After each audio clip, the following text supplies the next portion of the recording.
record. Captions. There we go. Perfect. Okay. Right, let's do it. So welcome everyone again. We're on session 6 of 20. So we're trucking through, which is great. It's been really fantastic so far. We've had fantastic speakers. We've had 14 speakers so far, talking about lots of different areas around digital storytelling. So my name's Heather Niven. Myself and Maggie, who's with us in the room, have been planning this since before Christmas. So we're delighted now to be running the festival. We are going to be your hosts for the session tonight. Hopefully nothing will break, but you never know, life on the edge and all that. So for the next hour and a half, we're going to hopefully have curated talks and discussions which will empower and upskill, inspire and demystify many of the elements of digital storytelling across the spectrum. So over the course of the festival, we're running from theatre right through screen and mobile, AR and XR and tech. You know, so we're trying to cover a wide range of different formats. Hi, Cherie, you all right, honey? Nice to see you. Hi, I would like to apologize to everybody for losing the link. And it's fine, don't worry, it's absolutely fine. I just waffled for a bit, like I normally do. So, and I said to the guys here, it's like if you haven't arrived when I'm getting towards the end of the intro, I'll just slow down. So it's all good. Yeah, I'm so sorry. And I just was texting Heather going, okay, I've become one of those people that's lost the link. Sorry. It's fine, man. I bet you find them all in your junk mail tomorrow. It's all good. It's all good. So anyway, I'm really pleased to be here. Do you want me just to get going? No, I'm still introducing. So hang fire. I told you I was talking slowly. I was fudging it until you got here. Self on mute. No worries. Okay, so our festival is designed to be accessible for all. It's free to attend and it's going to be both live online like tonight, but I'm also recording it, so it will be on the northerndigifest.co.uk website. All of the recordings will be there for afterwards. Feel free to share them with your friends, watch them repeatedly, and enjoy, because they're really, really good. So we're going to be working with people at the top of their game, which are these lovely people here tonight. We're going to start with kind of an arts intro, arts based from Cherie, and then we're going to go through commercial with Bethan, and then we're going for full on techie at the end with Sherin. So hopefully you'll get a really broad spectrum around our topic tonight, which is the role of truth in storytelling. Okay, a big thanks to our sponsors, who I better not forget to thank, the Sign Network, so the Screen Industries Growth Network. Thank you very much for enabling this to happen tonight with your funding. We really appreciate it, and we couldn't run the festival otherwise, so big thank you to you guys. And let's get on. So we're going to have a format tonight of 3 speakers. Cherie has to shoot off at 7 because she has got another big event on tomorrow, Future Now, which I'm sure hopefully you'll share with these guys, and that's tomorrow. So we're going to let her go a little bit early. So the format will be slightly different. We'll introduce Cherie and then she'll do her talk, and then if you've got any questions, can you put them in the Q&A box before the end of Cherie's talk or close after that, and then we'll ask Cherie before she has to go, and that means you get a chance to ask questions if you want to, and then we'll go on to Bethan and Sherin and have a Q&A at the end for the other 2, if that's okay. Okay, let's do it. So let me introduce Cherie. Cherie is the director of Aesthetica, the internationally acclaimed British art and culture brand that began as a magazine in 2002 and is now multi-platform. A passionate champion of new talent, Cherie is director of the BAFTA qualifying Aesthetica Short Film Festival that sits in BFI's national portfolio of festivals and has showcased 9 Oscar and 11 BAFTA nominated films. It also includes an extensive masterclass programme with speakers from Studio Canal, the BBC, Aardman, Film 4, Channel 4 and British Vogue, amongst many others. She's also the director of the Aesthetica Art Prize and Future Now, which is on tomorrow. The latter, a symposium of panel talks and portfolio reviews with sessions led by the Tate, V&A and Getty. Winners and finalists have gone on to exhibit at the Whitney Biennial, the Barbican and Whitechapel, and win various awards and bursaries. And Cherie is amazing. I've known Cherie now for over 15 years, I think, and I'm constantly amazed at just how much you get done and innovative work that you do with not so much support from people around you, often in the city. So you do amazing things, Cherie, and you should be totally proud of yourself. So without further ado, Cherie, I'm going to hand over to you for your talk. And yeah, on you go. Over to you. Thank you, Heather. That's a very nice introduction. I gave you a heart with my hands. Oh. So yeah, that is, I mean, that sort of sums up what I do, but I thought, let me just share my presentation. So I've got some slides here, and then I've got 2 short films that I'm going to show you, and then I will sort of explain my take on the role of truth in storytelling. As Heather said, I mean, probably the reason why I did lose that link is because I am running a very big event tomorrow and Friday. I am opening the Aesthetica Art Prize. I have been running around like this York today. So yeah, anyway, thank you for bearing with me on that. I am a little embarrassed, but I'm gonna get over it. Don't be embarrassed at all. But I'm going to tell you this, and I know you know this already, but because you've been running about all day, when you hit share screen, don't forget to check the 2 little boxes at the bottom to optimize for video and sound. Right. Okay. My films are not embedded, so well, let's just cross that bridge when we come to it. Let's go for it. All right. Okay. So let me share this presentation here, which hopefully everybody can see. There we go. So I think just by way of introduction, I can talk to you very quickly about Aesthetica. Basically, kind of like just furthering what Heather's just said. So I am the publisher of Aesthetica magazine. So actually, we had the idea in November 2002 to do this magazine, which is interesting because that's like a pre-digital world, which is fascinating, that we actually started this then, and that actually we've managed to keep up with the speed of digital. And the first issue was actually published in March 2003. So I'm very proud to say that this month is the 20th anniversary of this magazine. So being a publisher means that I have a significant amount of responsibility in terms of the facts. I mean, actually, not only do we have the event tomorrow, but actually the April-May issue's just gone off to press today as well. So this morning I was just running through some final facts, making sure that they are true. So I have a huge responsibility by publishing a magazine and a website and various books to actually make sure that we are always, presenting truth. But truth is subjective, isn't it? And that's where actually you can have some really interesting conversations and debates about what truth is. So if we move on to the film festival, obviously, the festival is BAFTA qualifying. It's a really large festival for independent, not just short film, but we do features, we do VR, and actually this year in 2023, we're opening up a games lab. So we're really embracing the notion of screen culture.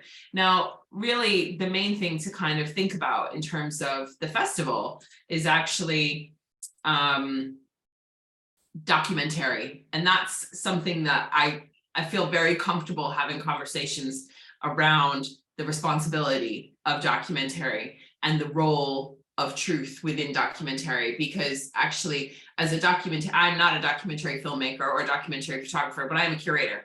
So it takes quite a considerable amount of, I suppose, skill to be able to represent someone else's story. And so when you are telling stories, whether that's through, analog mediums like short stories or journalism, or if you're making films, especially documentaries, that actually the responsibility that you have in this environment is quite significant, because I think the idea really is who can tell what stories, what stories are available for people to tell. And I mean, I'm not going to answer this question. It's something to think about, but actually, can you tell stories of others when those experiences are so different to your own?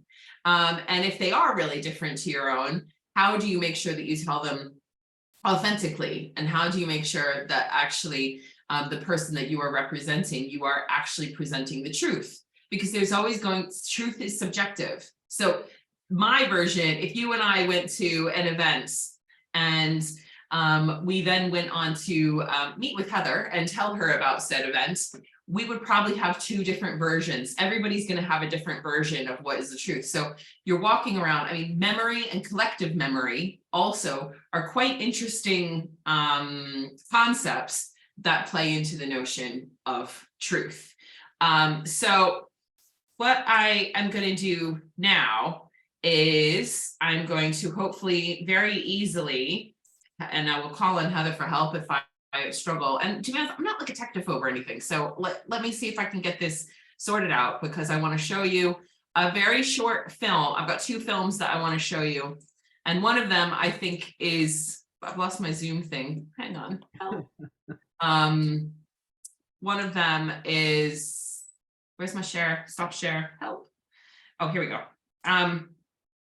One of these films is, I think, an extraordinary example of documentary that is done in a very genuine way. And so I want to show you this, if I can just get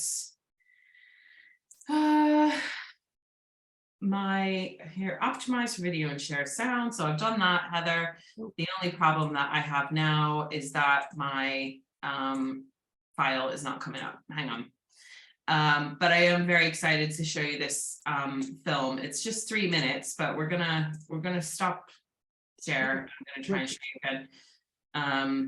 Do you want me to share No, it? oh, I've got it. I've done it.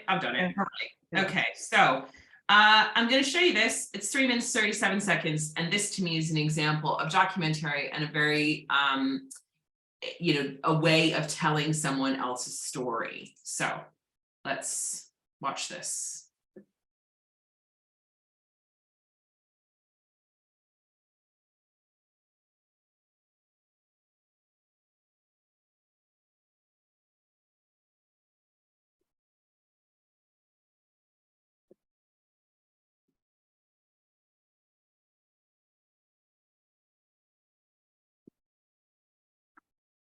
September the 9th, 1983, the experience of hearing rain falling.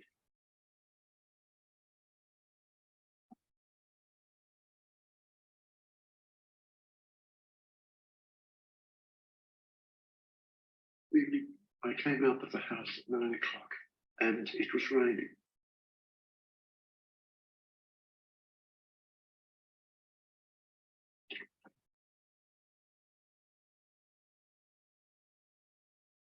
I stood for a few minutes, lost in the beauty of it.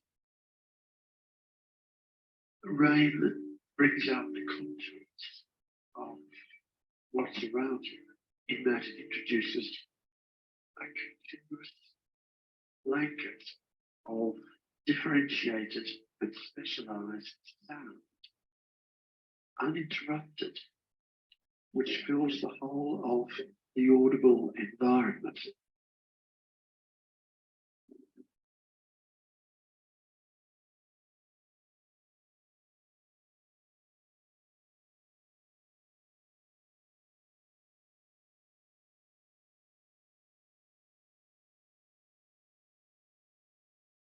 If only there could be something equivalent to rain falling into, then the whole of a room would take on shape and dimension.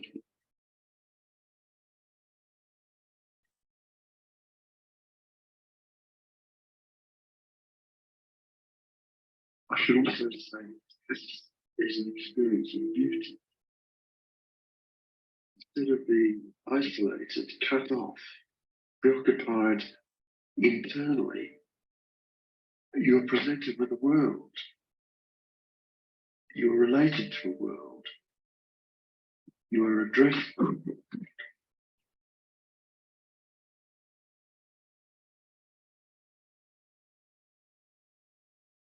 Why should this experience strike one as being beautiful? Cognition is beautiful. It's beautiful to know.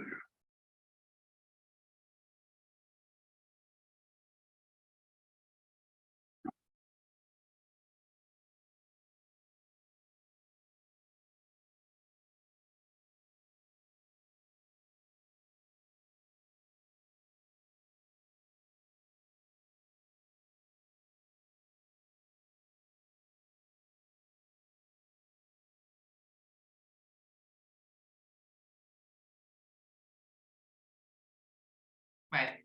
I just need to stop my share. There we go. So, hang on, it's still playing.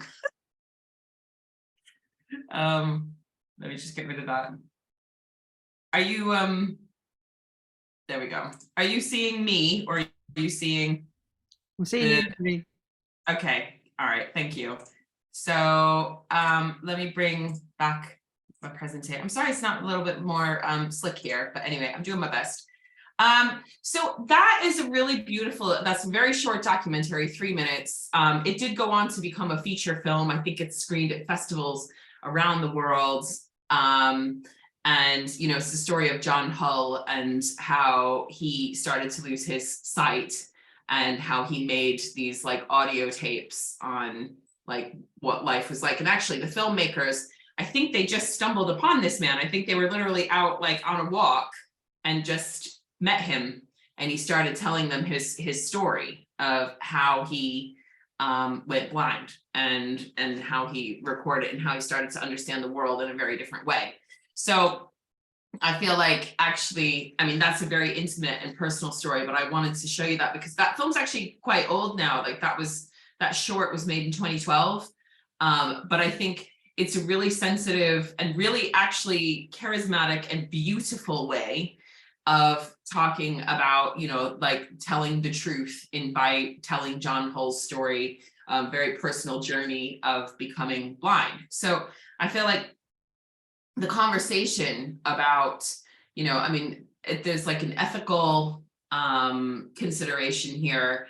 But also like, how do you, when you're telling stories and other people's stories, how do you remove your own personal experiences from that? And how do you remove any bias? And I think particularly in the world that we're living in now, it's really important that we are fully aware of the scope, breadth of you know, society, and that actually when we're having conversations about you know, people's lives that may be different to our own, that is something that we are truly representing you know, like specific communities or groups in very authentic ways. And so the responsibility of truth and storytelling, certainly from the angle of documentary, is quite significant. And thinking about, you know, how do you tell those stories? When do you tell those stories? What's the role of editing in this? What bits do you keep in? What bits do you take out? And how does that actually change the story? So now I'm going to show you, not as smooth as I wish, but I'm going to bring up another film, which is actually, I think, an exceptional piece of work. It's a 4-minute film. It's very different to what I've just shown you. So let me stop sharing this and I will share, hopefully, yes, it's there. I will optimize for video. Yay, Heather. To share your, hang on, this is now asking me to share my, okay, can everybody see that? Yep. Okay, so this is a very different notion of truth in storytelling. So let's watch this and then we can discuss.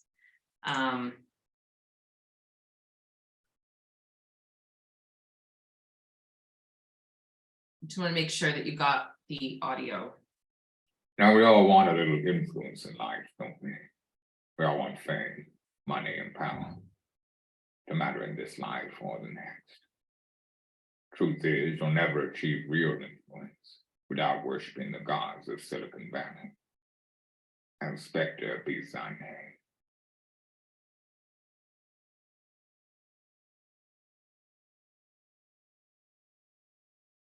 It's fun to have a god that understands your life and lets you be you. Spectre is so friendly and helpful. Maybe my fairy tale has a different ending than I dreamed it would, but that's okay. I'm just so glad Spectre is there, watching over me, always.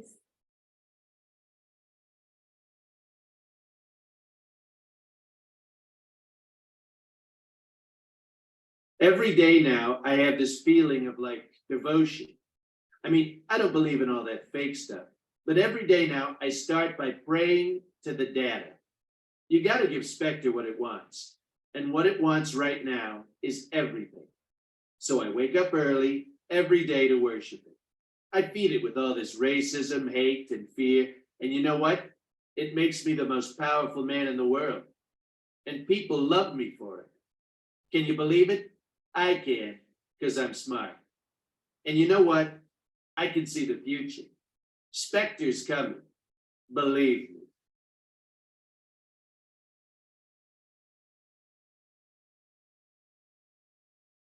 I wish I could keep telling you that our mission in life is connecting people, but it isn't.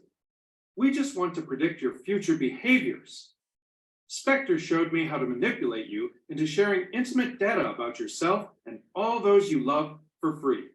The more you express yourself, the more we own you.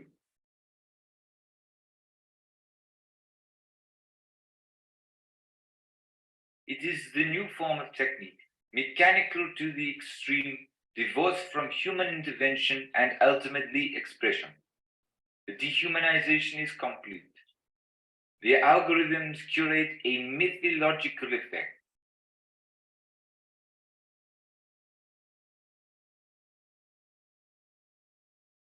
At the end of the day, life is all about data, and I feel so blessed to have the support of Spectre no matter what I'm going through. Spectre has literally changed my life. Like when I cut my nails short, Spectre is about humanity's future because whoever owns the data owns the future, right?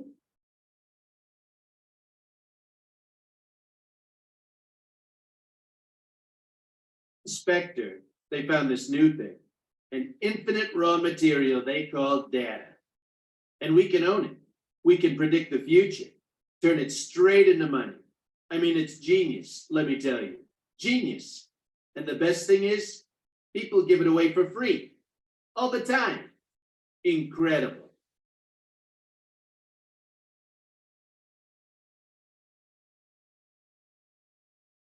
I have a confession to make.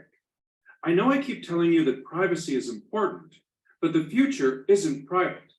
The future is Spectre. Spectre showed me that in order to achieve unprecedented power, I needed to offer up the privacy of billions of people, and it worked.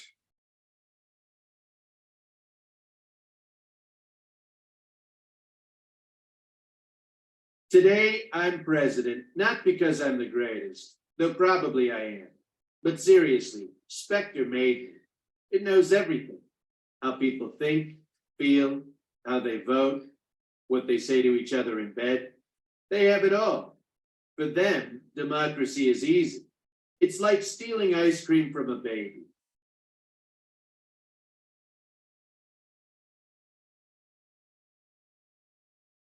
The reason we're successful, darling, Spectre, of course. Today people are wondering, does it mean this? Does it mean that? That's all anybody wants to know. I'd say what any decent poet would say if anyone dared ask him to analyze Spectre. If you see it, darling, and it's there.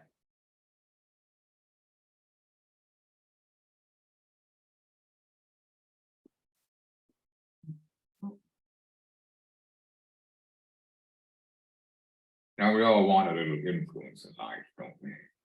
We all want fame, money, and power, no matter in this life or the next. Truth is, you'll never achieve real influence without worshiping the gods of Silicon Valley. Oh. And Spectre be thy name.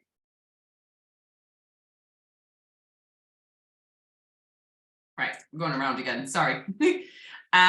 Let me just It's fun bring, to have a God oh. that understands your life. She and lets you continues. be you. Okay. Quite scary, actually. Yeah, it's really scary. So I think I'm not sure if anybody's seen that before, you know it, but that's by an artist called Bill Posters. And it was in the Aesthetic Art Prize maybe 2020, just before the pandemic. But what's really interesting about that is that's a deep fake. I mean, if you couldn't figure out, but I feel like actually what's really concerning about deep fakes is how good they are. And that actually, when we think about the way that news or stories are presented and told that there are, you know, entire sort of office blocks somewhere with people who are generating and creating content to be used on social media, which is used to influence the masses, you know, whether that's through political, though mostly politics, but you can actually control and change entire populations' worldviews. I mean, not everyone's obviously going to believe it, but through like Facebook, that actually telling those types of stories has a complete agenda. You know, people who are climate deniers, you know, they're going to find something on the internet that's going to support that belief. And so I think what's really concerning about digital storytelling in that way is that actually it can be completely manipulated and used in a way that I think is actually incredibly detrimental. I mean, we saw that in the 2016 Trump election. We saw that with Brexit. And I think it's getting better and better now. And so I think, you know, it's like actually young people, us, me, you know, not so young, but like basically need to be trained to learn how to understand what is the truth in this story, and how do we equip people to actually be dealing with things like deep fakes. Just a couple of facts here. You have Facebook had confirmed that it had the data of over potentially data on potentially over 87 million users, 87 million people that they can, you know, as the film is saying, Spectre is, you know, all watching, you know, omniscient. And actually, when you think about how data is being mined and how it's being used to basically tell stories back to those people, but with quite extreme agendas, you know, it's really quite frightening. So disinformation, as we all know, is dangerous. And if you kind of moving this forward into artificial intelligence and the way that those stories are being told, you have GPT-4 and the future of AI. So even OpenAI are aware of the potential harm, which what I think is really fascinating about that is that the difference is OpenAI is transparent about the dangers, where we didn't even know, like when Twitter came out, it was in 2009, everybody was really excited about this little bird, you know, and I don't think anybody was aware of like what the potential dangers could be and how it could actually, I mean, this is the stuff that is in George Orwell novels and Philip K. Dick. I mean, this is the stuff, it's very science fiction, but in fact, it's actually our reality and how that we're living now. And if this is what's happening now, so if you have, you know, GPT-4 that can actually, you know, pass a bar exam, write a story, if you have computers generating stories. I mean, I was talking to one of my staff today about the fact I was doing this talk later this evening, and they made a little joke and they said, well, maybe in the future, actually the magazine, like your computer will just make the magazine. And, you know, I was like, so I just what we needed, you know, so it's really interesting when we think about that relationship between humans and machines and actually, where is it going? And so I feel like actually AI is a game changer for humanity. And I think that we're just beginning to really, that journey is just getting started, but maybe some lessons can be learned from the social media age. I mean, we're still in it, but you know, we're in a digital revolution right now, and it is happening and is unfolding in real time.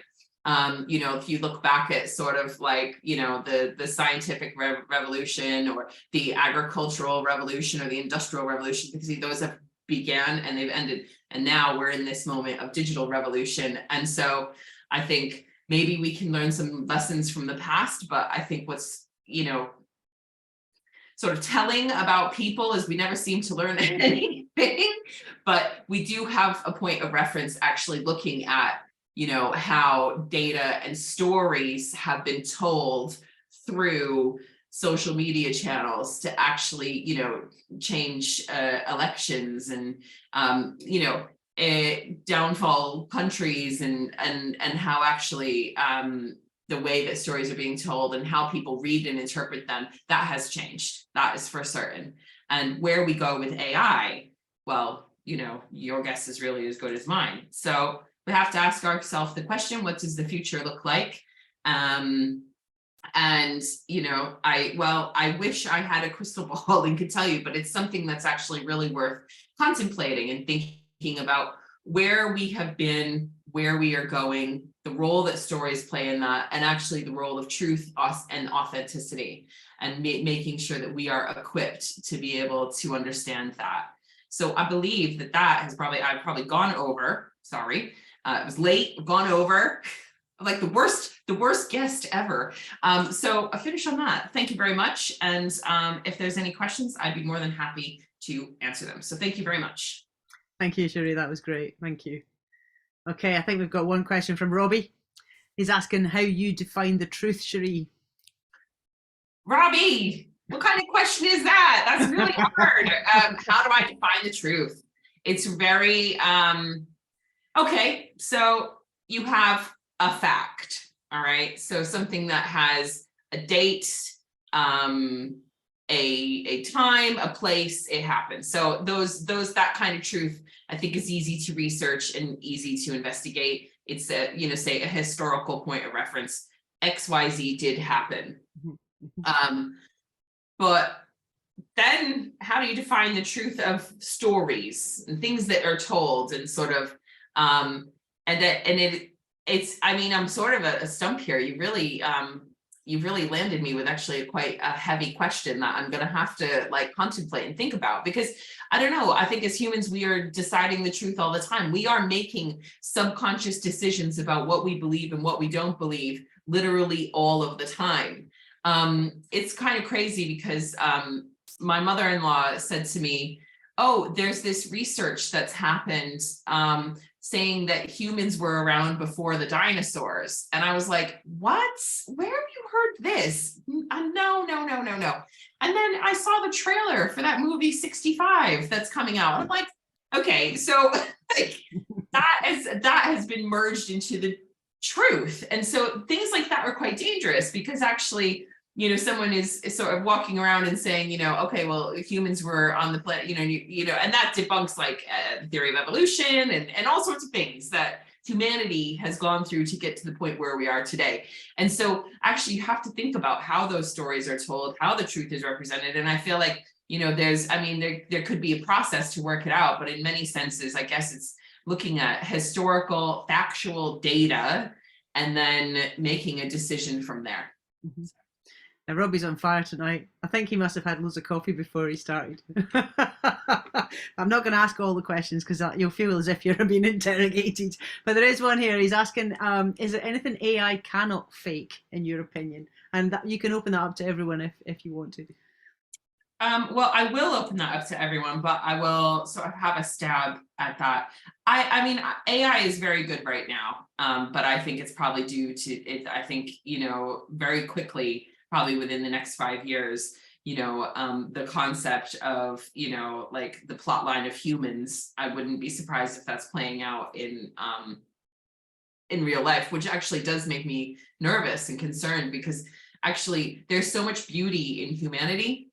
There is so much beauty in making mistakes and learning from those mistakes, and the things that define us as humans, that love and friendship and anger and all the good and all the bad of everything that we are, and all of the sort of the joy and the pain, and every binary that I can think of. So I think if going back to your question, are there some things that AI can't fake? Well, I think that's one of them that actually, I guess, you're asking questions like, that your question leads to another question. And that question is, what does it mean to feel? What does it mean to actually be a human? And I think the defining of that is actually the defining of humans. And so, it's kind of this thing where, 10 years from now, we might, get together and go, oh, remember that Zoom chat we had about, the future of AI? And it could be a very, very different story. So no one really knows.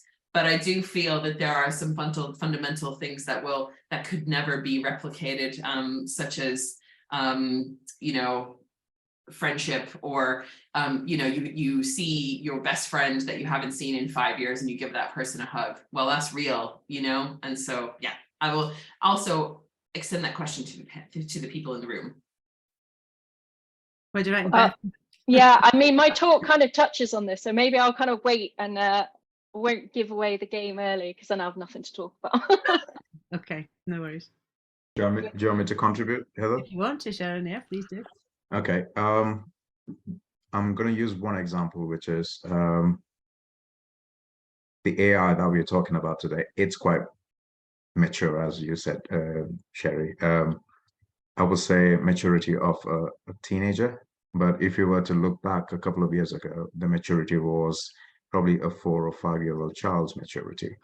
So if we asked AI, simple thing, I'm about to take orange juice out of the fridge and I'm going to give it to your kid, but make sure she's okay, he or she's okay, because I haven't checked the date. Now, if you were to ask this a couple of years ago, the AI won't be able to process that. How can it take orange juice out of a fridge, right? That context, we get it, but machines don't, because orange juice comes out of orange. Milk comes from a cow, but not from the fridge. So the context, they were struggling to understand. With ChatGPT-4, it's able to. Other thing is, make sure you check the date. I'm concerned. We all understood what that means, right? Will AI understand that? Still, probably don't. So I think the key thing is, as you probably mentioned, it's the emotions, the context, and the creativity and the concern, the consciousness. And I think that probably is something that AI would never be able to create or fake. Well, we don't know yet, but we'll see. But that's my answer. Hope that helps. It does, yeah. Thank you. Thank you. Now I've got one more question from Olivia, and then I'm going to move on to you, Bethan, if that's okay. So Olivia is asking, will AI have its own interpretation of events? And does that make it valid? Should we take for value AI opinions? Oh my goodness. I mean, well, with thinking, where the machine is getting the information from, okay, so, that information is coming from humans who were coding it. I mean, like, so interpret in terms of like an event, like that has to be, it has to be input somewhere. So there's always going to be that kind of like an AI is not going to be able, without having access to code, be able to figure out that, World War II did happen, or, like there's always going to be that reliance of, that actual information has to come from somewhere first. So I feel like actually, I've lost the question. It was, where was it? Yeah, will AI have its own interpretation of events? Well, yeah, but this is basically what Sherin was just saying, that actually we're talking about consciousness and we're talking about emotions and we're talking about feelings. Well, I mean, it depends, I guess, on what the event is. Like, is, the 5th of November bonfire night? Yes, it is. So I feel like there's certain, I guess it's not maybe as clear cut as that. It's certainly not right now, but I don't know what the future is going to hold.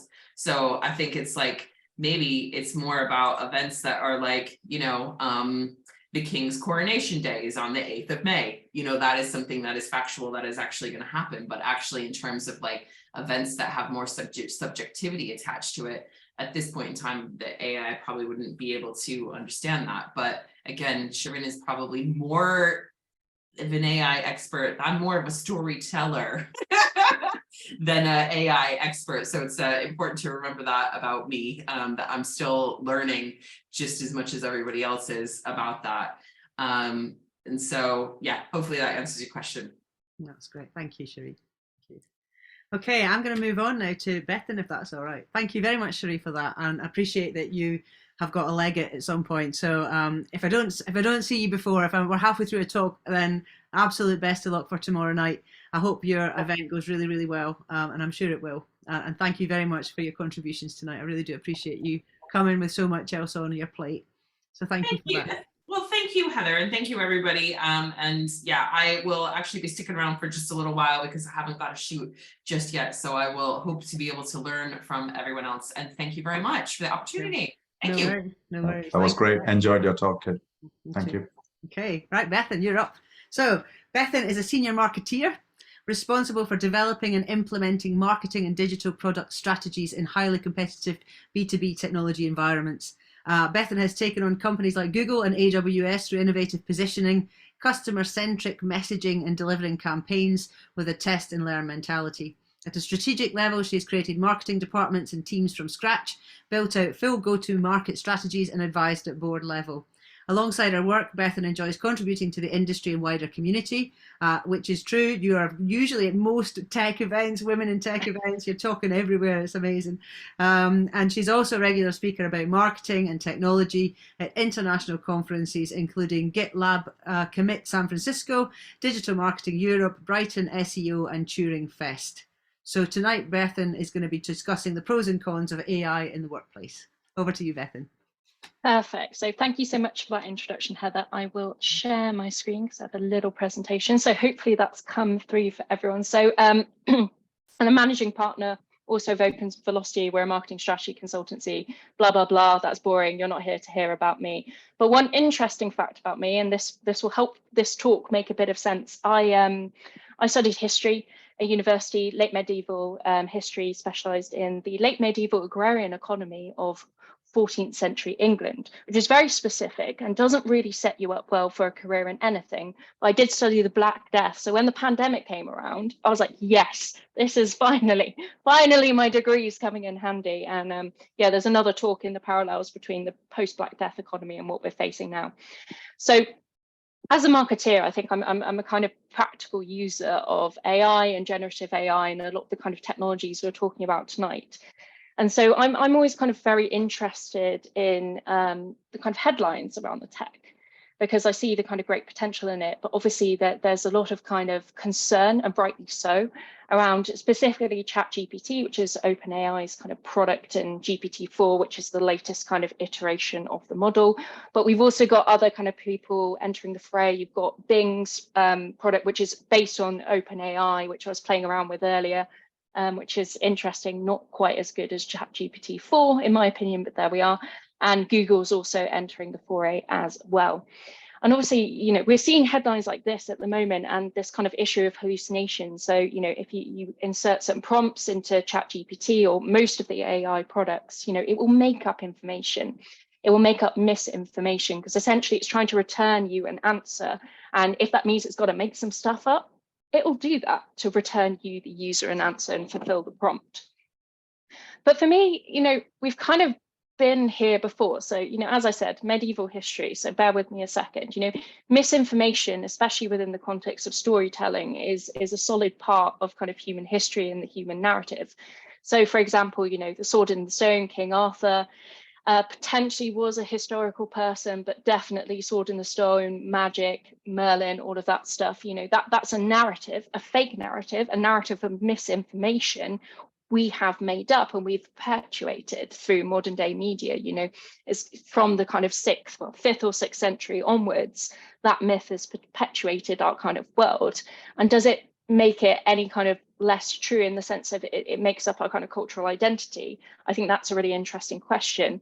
And, you know, that story as well has kind of evolved through a series of Chinese whispers. And that's sometimes what, as a user of ChatGPT, I feel it's doing its kind of Chinese whispering, this hallucination, making stuff up, and then it gets embedded in the model and kind of used moving forward. Also, you know, interestingly, the Trojan horse, no historical, no archaeological evidence for that ever being a thing. It's likely a propaganda campaign made up to show the kind of Trojans up, essentially. But again, that's become a huge part of our discourse. The idea of a Trojan horse, that's actually a terminology that's used within technology and cybersecurity to kind of describe certain attacks that take place. And then also, you're probably sat here wondering, what is the really crazy picture at the bottom? So again, you know, to go back to my medieval history roots, that from the 12th century onwards, there was a story kind of going around Christendom about this chap called Prester John, who was meant to be a king who lived far off in the East, a Christian king that would one day come to the salvation of the kind of Western Christian kingdom. So, you know, you had England, France, all of the German kingdoms as well. And that myth like perpetuated for centuries and was reinforced, and everyone talked about it. And, you know, people would come back from, you know, the lands to the East and would say, oh, we've heard rumors of Prester John. So it was even perpetuating itself over there. And that, you know, obviously there was no king called Prester John. And when Genghis Khan was kind of coming, and you know, Europe was hearing these reports of Genghis Khan's armies coming across, they actually thought it was Prester John coming to save them. So again, you know, we've been here before. There's nothing new kind of happening with this concept of, you know, stories are full of misinformation, but sometimes they kind of tell us something quite interesting, or, you know, they're a kind of cultural relic. But I think in terms of kind of the technological shift, and this is something I've been reflecting a lot on recently, we've been here before. We've been here on the precipice of transformational technology before. And a really good example of this for me is the printing press.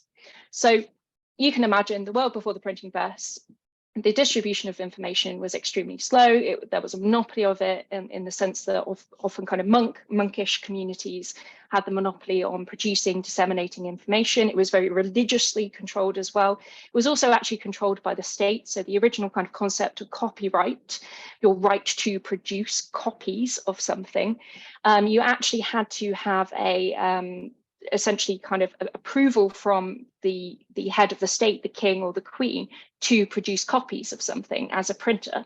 So it was heavily kind of state controlled up until the printing press comes in. So that comes in 15th century, late 15th century. And you just get this explosion of material, of printed material, of information across Europe. And, you know, it's very interesting because the state no longer has control of the technology, the underlying technology. It's easily replicable, the actual printing press itself. So that in the sense that, you know, ChatGPT is kind of uncontrollable in many ways, that was starting to happen. And the specific example you see before you, so this was a text produced by Martin Luther, so that name should ring a bell. I mean, we have a later Martin Luther in the kind of 20th century, but Martin Luther in the 16th century, he was a chap that basically kick-started Protestantism. So he wrote a document called the 95 Theses that got nailed to the door of Wittenberg Cathedral.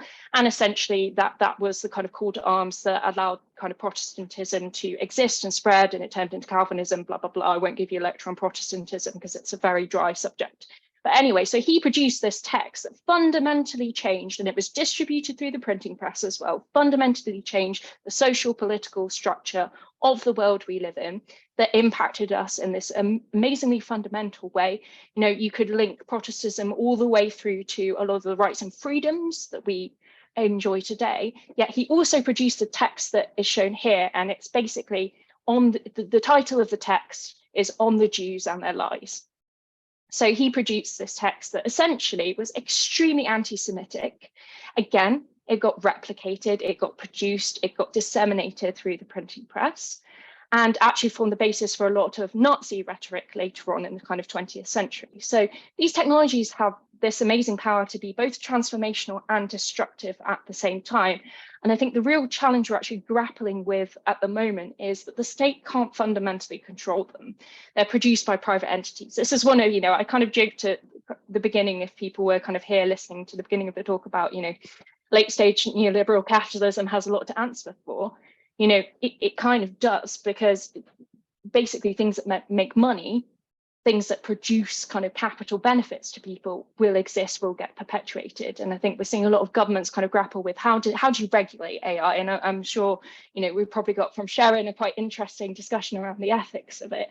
But I guess everyone's talking about this watershed moment, and that's absolutely true, but this is not anything new. We've experienced watershed moments before, and I think there's a lot we can learn from the past. And actually, one of the big lessons for me is you can't control it. Once a cat is out the bag, it's going to explode. So we've kind of got to deal with the after effects of that. And also kind of understand that the world's never going to be the same. And I think the big thing for me is like the generative AI we have at the moment, and I think this is going back to some of the questions that were asked earlier, it can't produce anything substantially new. It's generative. It's basing itself on existing information. And so what it does is it actually amplifies existing knowledge, existing structures within our society. And what it's doing is, in my opinion, accelerating a lot of kind of fundamental change and shifts and narratives that we already had. And that acceleration itself is interesting and transformational, but it's not producing anything new. It's not producing anything interesting. And actually, you know, I was kind of riffing on the storytelling kind of theme of this talk, and I was thinking, you know, we have a lot of structures when it comes to storytelling. There are a lot of kind of structural devices that, especially in Western storytelling, in our Western storytelling tradition, we use to develop stories. We use these structures, you know, and we all as artists, you know, I write a bit of fiction sometimes when I'm not working, you know, I rely on these kind of narrative devices, these narrative structures myself. And it's interesting that, you know, here's a bit of an example of me kind of playing around ChatGPT. You know, again, the stuff it's producing is based on existing structures, and it's really good at parodying. It's really good at, you know, you give it a very kind of bounded prompt here. It's really good at spitting some stuff out that's kind of semi-interesting. It's kind of okay. It's not great. Let's not lie. This isn't going to be winning any prizes anytime soon. But actually, on top of that, you know, we can also, and what's interesting about generative AI, and I think this goes back to what I'm talking about around kind of copyright and some of those questions, you know, you can ask it to write in the style of someone. It's almost like a deep fake of someone's writing style, which I find incredibly interesting. And again, you know, I chose Charles Dickens. I don't like Dickens. Please don't tell anyone. That's probably not something you want to admit ever, but, you know, I find it verbarge.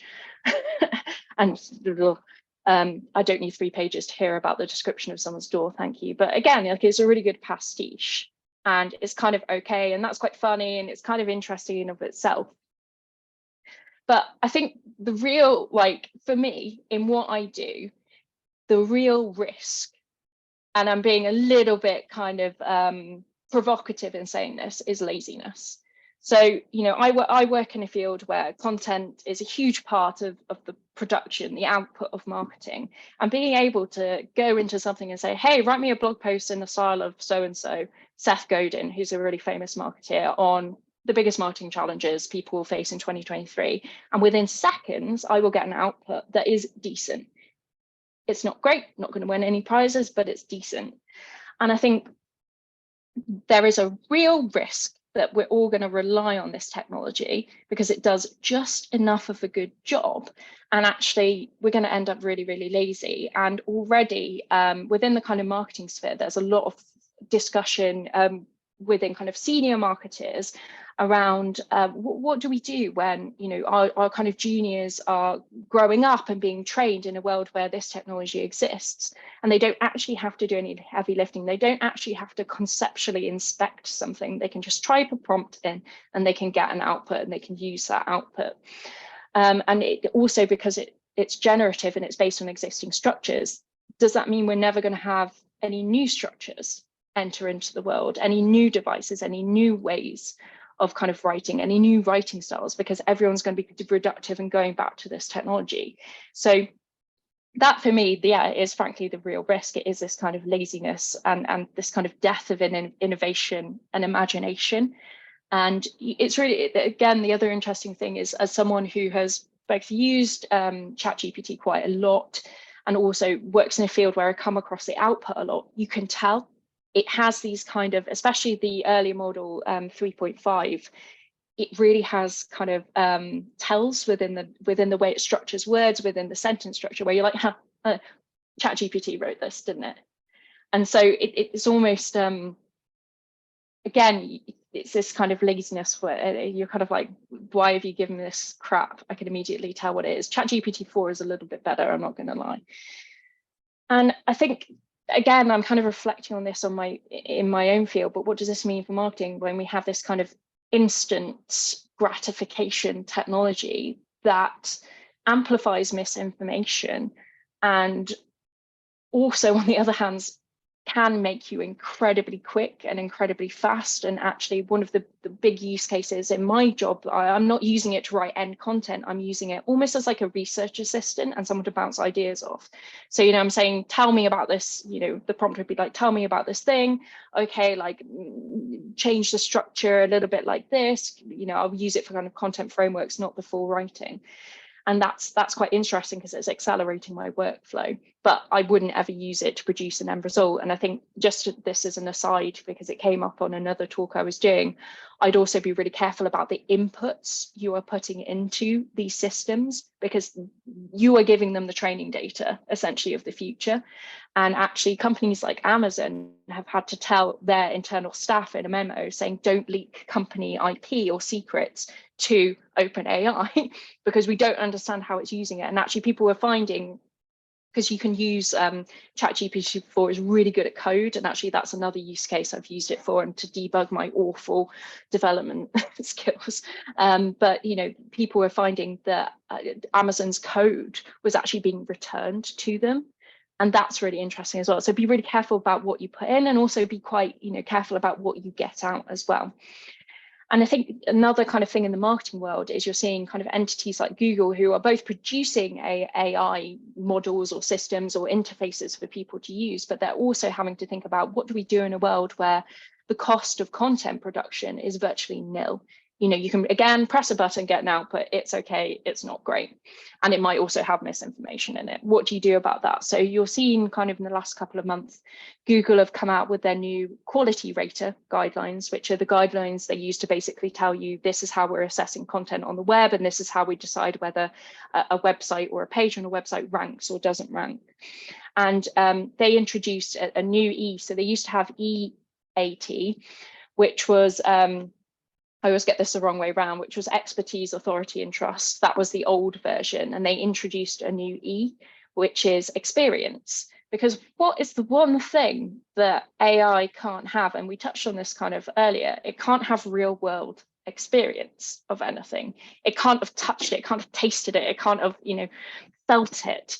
So actually, and again, sorry, this is the kind of acronym spelled out. The expertise is important as well, because an AI, yes, it's like a general expert, but it's not a deep kind of vertical subject matter expert in the same way we, you know, one can be, and, you know, can bring that imagination, that kind of creativity to things. But this is kind of a quote taken from their quality raters guidelines. But, you know, they're now saying, does this content have been produced by someone who's got a degree of experience? Have they actually visited the place? You know, so that's how Google is thinking about categorizing and weeding out poor quality AI produced information, essentially. And I think if you are someone who does any kind of writing on the internet, or any, you know, your website relies on any traffic from organic sources, from being, you know, listed in the search engine results page, think about how you add your personal experience. And that's why good writing is enjoyable, because it comes from a writer with personal experience. You know, that's why Charles Dickens, I make fun of him and I joke about it, but, you know, his writing comes from his personal experience of Victorian London and the social injustice he saw. That's what makes that piece of work interesting. And can AI replicate that? I think the jury's out, especially generative AI as well. And that's a really important point to make, that a lot of what we're talking about is generative AI, and there are different models that are based on different information and data sets and have different capabilities as well. So I think, you know, as a marketeer, these are some of the things I'm thinking about. You know, I'm thinking about how I foster genuine connections with my audience through transparency, and saying, you know, this piece of content has used AI to be put together. And you'll see actually on websites, people are starting to tag content with the tag of this piece of content was AI generated.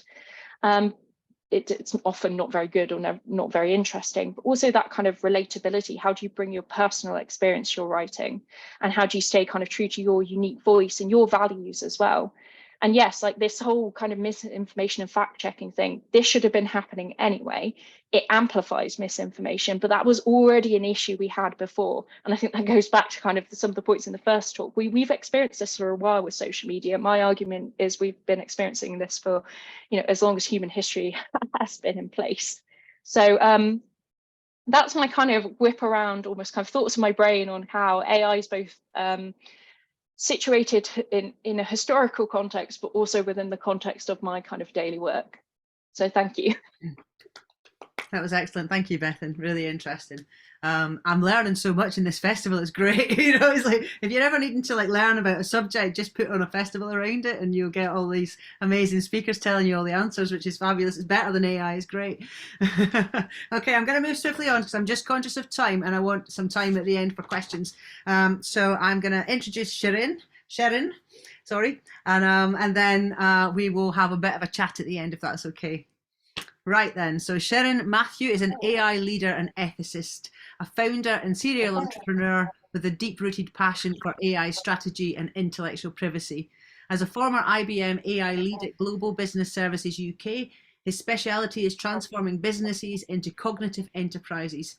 He is the founder of OpenEthics.com and the CEO of AI Tech UK, delivering the national AI strategy and leading the development of an open AI ethics compliance platform with global partners and institutes.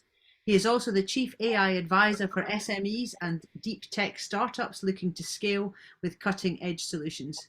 So Sherin's mission is to disrupt the AI disruption and is an untiring advocate for the creative, innovative and ethical elements of intelligent technologies. As an accomplished public speaker, AI ethicist, is that how you say that? Okay. An evangelist, Sherin promotes thought-provoking ideas, shares his technical knowledge and advises on best practices. He's also produced a documentary about intellectual privacy, a concept he originated. Over to you, Sherin. Thank you. Wow, that was brilliant. I could have heard that all day long. Can you all see my screen? I can, yes, thank you. Fantastic. Okay, introduction's done, so we'll just skip to the next bit. Okay, just quick summary of something that probably is not published is I'm a geek. I used to build tech for good robots back in early 2000s, and it was built for risk prevention, surveillance, and to save lives. And somehow I ended up in IT and made these big companies rich. And at one point, I felt really sad. Why am I doing this? And I decided to quit, and I pursued a path of ethical empowerment, knowledge sharing, and I'm very happy now. That was a short, quick story. Moving on. I think one of the key things that, I realized that I felt like this person, just preaching, telling a story, or maybe talking about best practice and ethics. And the interesting thing is, both the parties are true, or they have their own truth.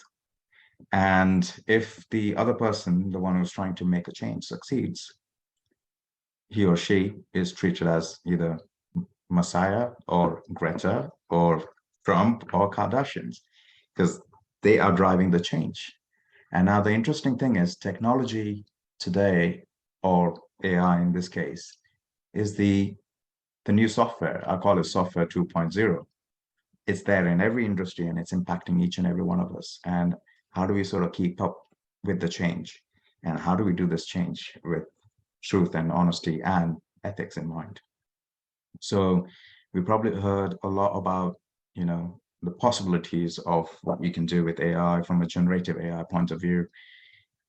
Yeah, you could create some amazing content, but at the same time, you could also do something like this, which is not as an expert, but as a concerned citizen. One of the 400,000 people who marched in the streets of New York on Sunday, and the billions of others around the world who want to solve our climate crisis. As an actor, I pretend for a living. I play fictitious characters, often solving fictitious problems. I believe that mankind has looked at climate change in that same way, as if it were a fiction. As if pretending that climate change wasn't real would somehow make it go away. I think we get the point, and I think we also realize the seriousness of this particular technology if it's not managed ethically. And I think this is where I'm trying to bring a new context of understanding that we made this amazing world. You know, we built all sorts of amazing technology, and we play our part in it. We know who we are as a lawyer, copywriter, marketer, ethics expert, or consultants, whoever we are.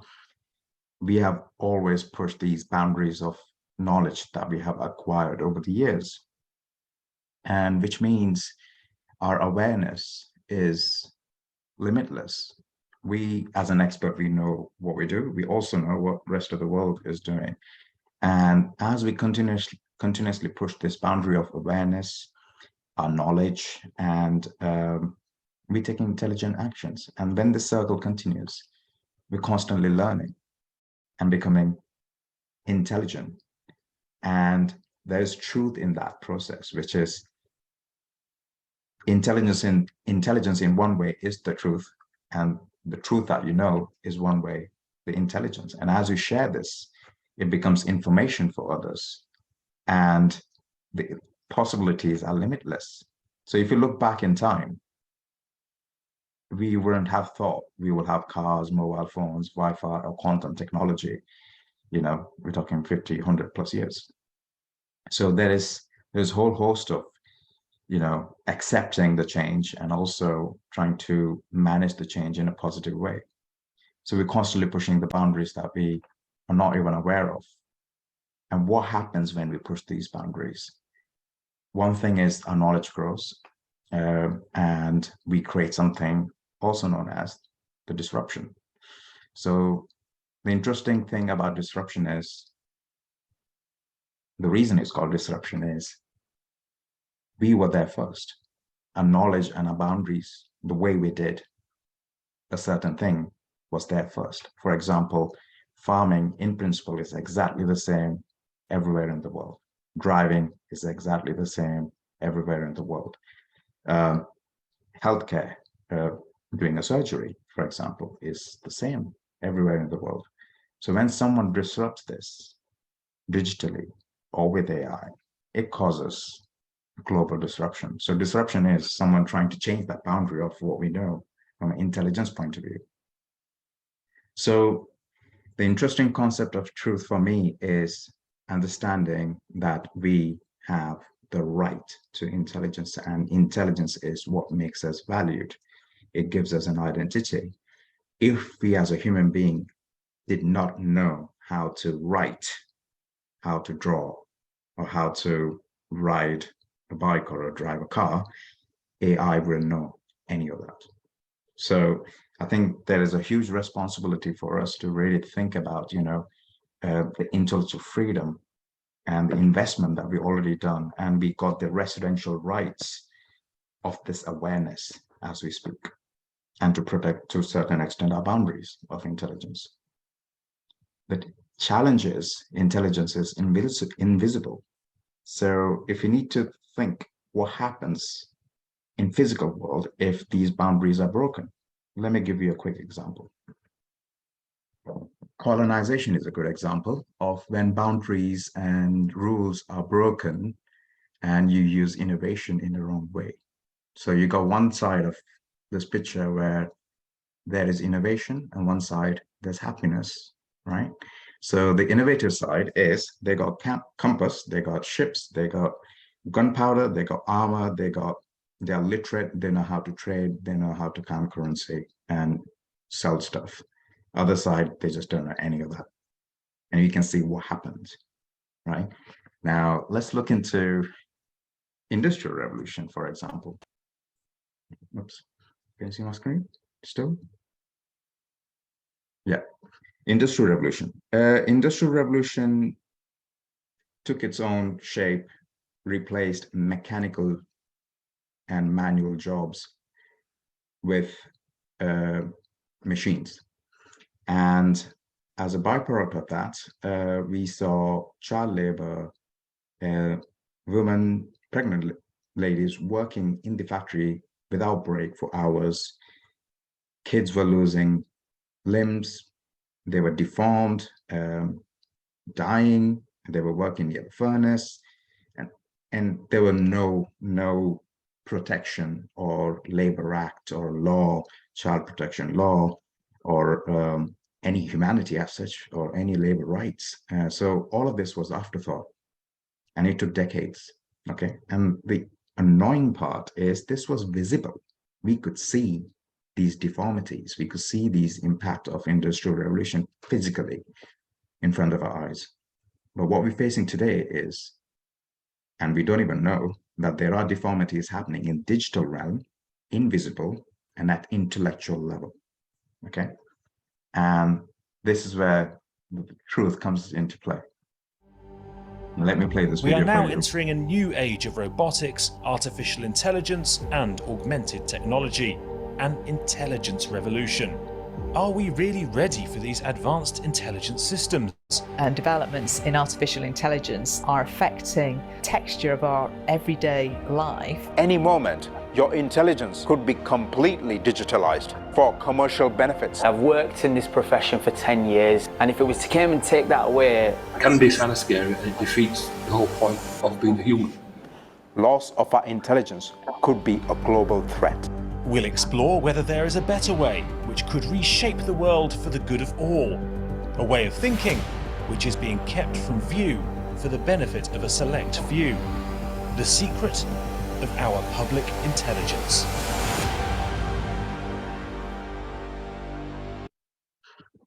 So, what is public intelligence?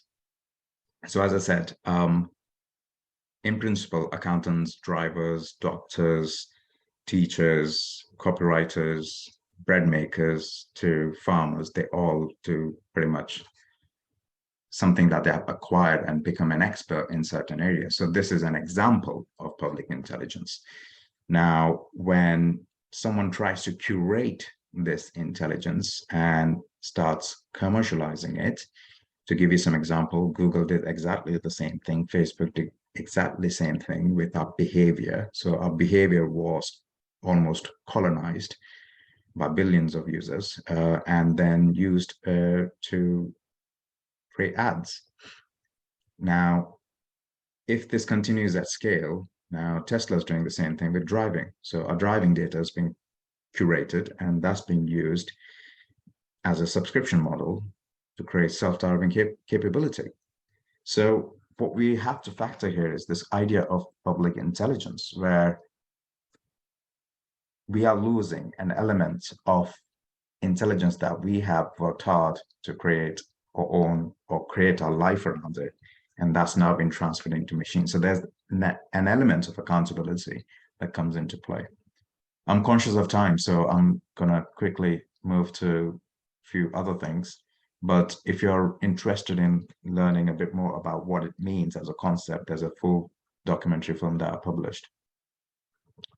Now, the key thing is, if our intelligence is, or the truth that we know, for example, we know London's the capital, but if someone said Birmingham's the new capital, or I am the new prime minister, if this is published, it actually impacts the truth that we know, right? Or the intelligence that we know at scale. If that then impacts the way we think, it impacts the way we will live, it impacts the economy, and it also has downstream impact on the way we see ourselves being free in this world. So when intelligence is lost, it has its downstream impact, and how the truth that we hear from others, if that impacts the way we perceive the truth that we know. For example, deepfake is a great one. So if there was no right to intelligence, we would struggle to really define what is ethical and what's not. So we've been working actively to define what right to intelligence really means. So when someone takes our data, they are responsible for that data. In a similar way, when someone takes and manipulates our intelligence, they are responsible for it. And that is not defined today. And that's the biggest problem with AI. Regulations are not defined. Right to intelligence is not defined, because of which we can't even say deepfake is illegal, which in fact is. So what I usually advise everyone when I work with them is, let's not create an AI or machine learning where there's no ethics or moral code, because we are basically building a machine without consciousness. And when you do that, you end up creating an animal. So to create true content or true business or anything using intelligent systems, if you want to be truthful, you have to follow certain guidelines. And the world right now is completely riddled with all sorts of framework and guidelines. So what we did was we literally took these guidelines, organized them in a friendly, user-friendly manner, and we put intellectual privacy at the heart of this design thinking approach, where you can design ethical technology by putting right to intelligence at the heart of the process, then defining why are you building this, what's the purpose, and really challenging the purpose of the product or the idea or the action you're about to take with AI. And it could be either to augment or to replace. And then thinking about the disruption it causes, the disruption to skills, society, sentiments, the system it breaks if you do that. And people are not factoring that. So when we design this new innovative AI-based technology, we're trying to make sure they're thinking about the disruption, a full risk assessment against all the global risks that we already know, like climate crisis, unfair advantage, risk bias, and all sorts of stuff. So we have to do a full risk assessment before we even ship this product in real world, which is what ChatGPT hasn't done, I would say, because what they've done is very limited and they haven't even done a pilot. So we'll talk a bit more about that later. And lastly, if you do find anything that's wrong, you have the accountability, and you should redesign and fix the problem in the next release. I'll show you a quick example before I close, how intellectual privacy can make ChatGPT-based applications fairly ethical and at least prevent the risk. Now, if you are, now you can see in this matrix, if you're an expert and you have the authority, you need to understand that if you're looking into the past information or using that as a reference, it's okay to do that, all right? But I think just understanding that it may not be 100% accurate, it may not be 100% relevant for what you're looking for today, just being cautious of what you're doing there. And as an expert, you can challenge that. But if you're non-expert, it's basically just giving you some sort of enhanced Google capability on steroids. But if you're a non-expert and you're trying to create some expert content or looking into the future and trying to make some critical decisions based on that, there's a whole host of risk involved with that. So if you're looking into doing something forward-facing or predicting something using some of these technology, which has been trained on past data, you have to be mindful of the risk and also the authority. If you don't have the authority to challenge that information, you shouldn't be using that in a real world scenario. So that's my piece of advice, I would say. If you need more information, it's all published on our website. All of them is listed here. And if you have any questions, please do reach out to me. That's my email address. Thank you. Yeah, thank you, Sherin. That was really interesting. Oh, I've got so many questions. We've got about 4 minutes left. So we're going to have to ask them really fast. But first of all, I'm going to check though and see if anyone else has got questions, because I can always nab you later. Okay, so we've got Robbie. He's asking Bethan, how have we dealt with watershed moments in the past? Good question. Poorly, I think, is probably the very short answer. I think the challenge has always been, and again, we saw, to go back to the printing press, we saw this with the printing press, there's a lag between kind of innovation, new technology, and government regulation and oversight. And that always creates these kind of gaps for escape, essentially. And so, yeah, I think poorly it is probably the answer. And the Industrial Revolution example is really interesting, right? Because, you know, the Industrial Revolution kind of predicated a lot of the good things within our society. And I think that's one of the issues I have with some of this debate is that it can be quite, and by the way, Sharon, I don't say this to kind of devalue anything you've said, because I completely agree with it. But I think we've also got to kind of recognize that actually good things can come from these technologies with the correct oversight and with the correct boundaries and with the correct regulation. Absolutely. Purpose is so important. Yeah, agreed. Brilliant. And then one for you, Sharon. For AI, what boundaries should never be broken? Oh, it's already broken. Yeah. What boundaries should have never been broken?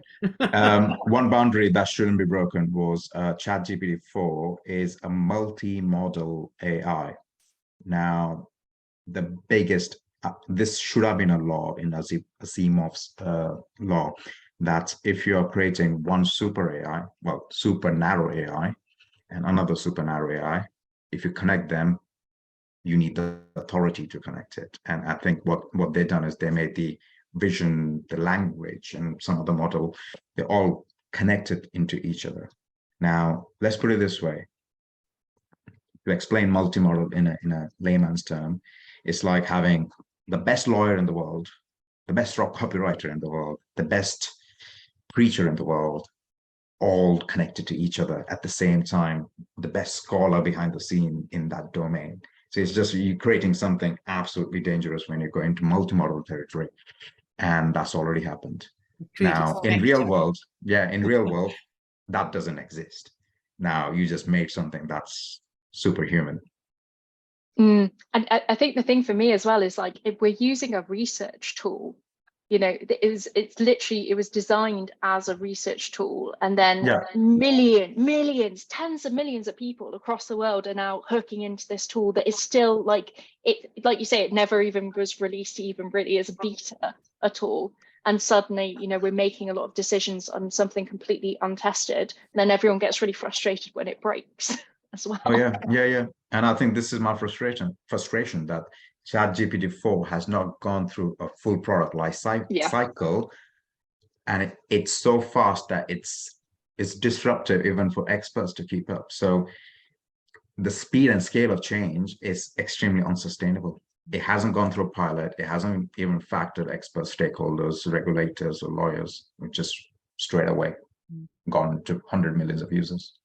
Yeah, and sorry, go on, Bethan. No, I was just going to say, we're kind of, I don't know, Sharon, if you've read any of Azim Azar's, I'm probably not saying that right, Exponential View. He writes the newsletter there, and his kind of argument is we're entering into this exponential age where it's not even that governments can't keep up with new technologies, just nobody can. Its escape velocity is gone. And that's super cool. I'm kind of excited, like all hail robot overlords probably would do a better job than this government, right? I trust myself. Most kindergarten children would probably do a better job than this. Okay, yeah, that's maybe a bad benchmark, but it's super scary because it's not going to slow down. And at the point where it becomes kind of self-perpetuating, self-replicating, that's when it becomes it already is there by the sounds of it. Yeah, it is. It's a problem with technology, and technologists tend to they launch things and then they debug and reiterate. Whereas something like this, you can't do that. You know, you just keep pushing it until it breaks, and if it doesn't, or if it just kind of becomes a self-perpetuating thing, then you're a bit stuffed, really. But yeah. So I think you've answered Robbie's second question around the development of AI needing to slow down. I think we're kind of beyond that now, aren't we? Really. Another question for you, Bethan. Do you think new advances in AI will help reduce misinformation? As it stands, no. I think you could see the problem is about control and who has the authority to control information. I think it's really interesting looking at China's response specifically to AI. And information in the internet in general, because obviously we referenced 1984 earlier. They are trying to, you know, control language, control information, and I think there's an extreme at the other end where if we try and control misinformation, who has the authority to control that, and who makes a decision over whether something is truthful or not? Because again, trained as a historian, there's nothing like the truth doesn't really exist as a concept. It's an interpretation by an individual. Is my kind of view. It's very, you know, truth is an illusion, to quote Nietzsche. So I said I'd get him in there somewhere. So yeah, I think reductively, no. I don't know. I'd love to hear other opinions. What's your opinion, Sherin? Can you repeat the question? Yeah. Do you think new advances in AI will help reduce misinformation? It's a difficult one because it probably will create more issues, in my opinion. I think we haven't found a way to, unless we take a unanimous call that this content is generated by AI. If we just put that somewhere in the signature, like simple things like that, it saves a lot of, solves a lot of problems, right? Saves us from misinformation. And I think we need to agree to that. And I think this is the challenge, because as the biggest stakeholder, in my opinion, is people. And the thing that we need to do is make people aware that you have the right to challenge. And hence the reason we took a slightly different approach with open ethics. It's almost like open source ethics, which is written and powered by people. So people need to become more aware that AI content, misinformation, we need to challenge and see the credibility, references. There is some research going on in AI space where AI can find out if it's generated by AI. But again, that needs to become a norm. Yeah. Brilliant. I'm afraid we've run out of time, so I'm sorry, Robbie, for you. We're not going to manage to answer all your questions, or Olivia, or Jed. Although Jed, I think, is more a comment to you, Sherin. Great to hear your talk and the focus on accountability, and your examples were excellent. Good to know others are thinking about the bigger picture too. Go fast and break things has never got us anywhere positive except through lucky accident. Lots of unlucky accidents always come first, and I think that's a nice comment to end on, probably. So with that comment, I'd like to say a massive thank you to all of you for a really, really interesting and insightful conversation. We need to pick this up again, though. There's just so much more to talk about, and it's a fascinating area, and it's moving so quickly now. People do actually need to know this and need to think about it and challenge. And so, it's really, really important. So thank you very much, guys. I really appreciate your time presenting and talking about it and preparing for it. It's much appreciated. So just briefly, so we're back on again tomorrow let me just find my bit of paper. I've lost it. Here we go. So we're talking about the role of the narrator tomorrow at 12. That will be number 7 in our sessions. So if you're around, please come and join us for that. The tickets can be booked through our website, northerndigifest.co.uk. The recordings of the sessions will all be there as well if you want to go and watch them. A big thank you to Sign, our sponsors, again, just in case they missed the first half. So just a big thank you to them as well, because without them we couldn't run the festival. So I think that's us done. You can go and get yourselves a nice glass of wine now and relax for the rest of the evening. So thank you very much, and thank you to our attendees as well for your great questions as always. Right. Thank you, everyone. Thank you. See you. Bye. Bye bye. Thanks, guys.